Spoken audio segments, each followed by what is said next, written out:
Donc, comme je disais, il est question de faire une simulation où lui, il est le client et toi, tu es le prestataire de service sur le digital, n'est-ce pas? Bonjour monsieur. Bonjour madame. Alors c'est vous monsieur Basson qui m'avez contacté dernièrement? Oui, exactement.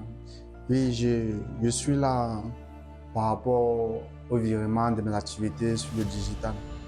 Et vraiment, j'ai entendu parler et je voudrais vraiment m'y intéresser dans ce domaine.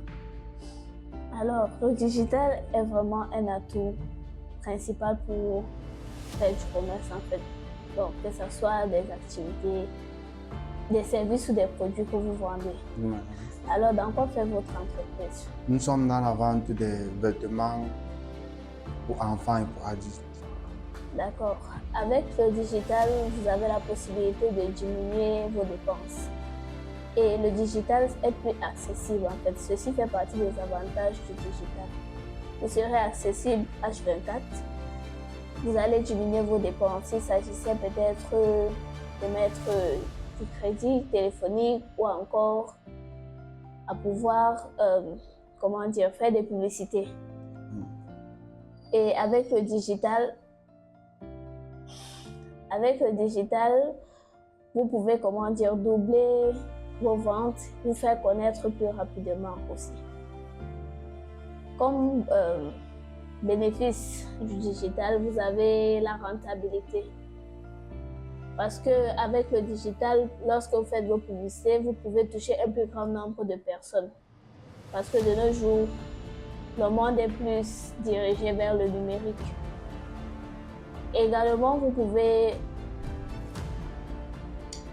vous faire connaître très rapidement, comme je disais tantôt, augmenter votre notoriété d'entreprise, créer facilement une communauté aussi.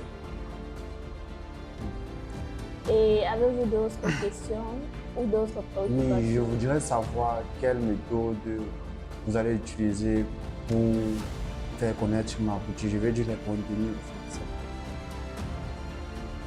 En fait, c'est très simple. Nous allons d'abord commencer par vous créer des comptes sur les plateformes des réseaux sociaux.